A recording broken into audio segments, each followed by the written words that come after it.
ஒவ்வொரு குடியரசு தினமும் வந்தாலே 12 வயதான ஆரவ் அதிகாலையிலேயே எழுந்து விடுவான். ஊர் இன்னும் தூங்கிக் கொண்டிருக்க அவன் பள்ளி மைதானத்தை நோக்கி மெதுவாக நடந்து சென்றான். கையில் அழகாக மடக்கப்பட்ட திரைக்கொடி. ஒரு முறை தாத்தா சொன்ன வார்த்தைகள் அவன் மனதில் ஒலித்தன. குடியரசு தினம் என்பது கொடியும் விழாவும் மட்டுமல்ல, அது பொறுப்பு வாய்ந்தது. ஆரவ் மெதுவாக கொடியை ஏற்றினான். சூரியனின் முதல் ஒளி கதிர்கள் குங்குமம், வெள்ளை, பச்சை நிறங்களை தொடர்ந்தன. அசோக சக்கரம் பெருமையுடன் மின்னியது. அந்த நேரத்தில் விவசாயிகள், ஆசிரியர்கள், கடைக்காரர்கள், குழந்தைகள் என அனைவரும் அங்கு கூடினர். யாரும் பேசவில்லை. எல்லோரும் சமமாக ஒன்றுபட்டு நின்றனர். ஆரவ் மரியாதை செலுத்தி மெதுவாக சொன்னான், இந்த நாடு நம்ம அனைவருக்குமே சொந்தம். கொடி காற்றில் அசைந்தது.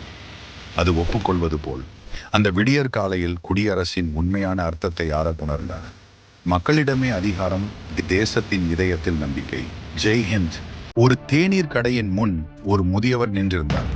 பாக்கெட்டில் தேடியும் தேடியும் பார்த்தார். ஒரு நாணயம் குறைந்திருந்தது. அதை கவனித்த கடை சிறுவன் மெதுவாக சொன்னான், பரவாயில்லை தாத்தா, நான் செலுத்திக் கொள்கிறேன். முதியவரின் கண்கள் நனைந்தன. இன்று நீ தேநீர் மட்டுமல்ல, எனக்கு மரியாதையும் கொடுத்தாய் என்றார். அந்த மாலையில் கப்பின் கீழ் ஒரு சிறிய குறிப்பு, கருணை எப்போதும் திரும்பி வரும். அடுத்த நாள் அந்த கடை மக்களால் நிரம்பி வழிந்தது. நீதி சிறிய உதவியும் பெரிய மாற்றத்தில் உள்ளது.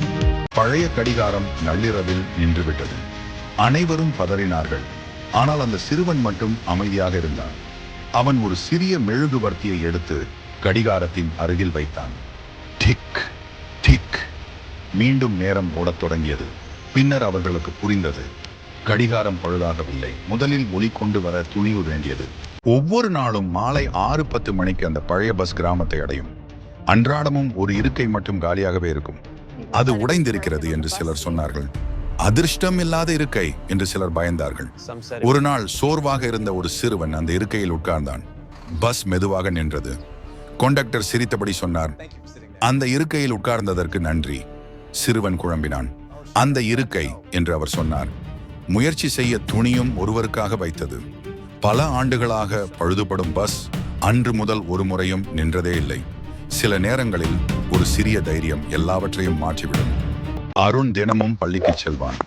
அவன் பையில் புத்தகங்கள் குறைவாக இருந்தாலும் கனவுகள் நிறைய இருக்கும். ஒரு நாள் கணக்கு தேர்வு. அருண் மிகவும் பயந்தான்.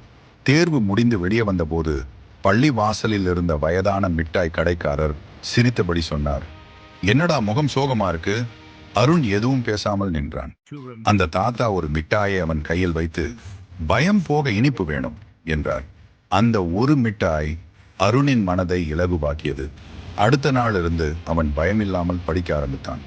பல வருடங்கள் கழித்து அருண் ஆசிரியராக ஆனான். முதல் நாள் பள்ளிக்கு சென்ற போது அவன் பையில் இருந்தது சாக்லேட் மிட்டாய்கள்.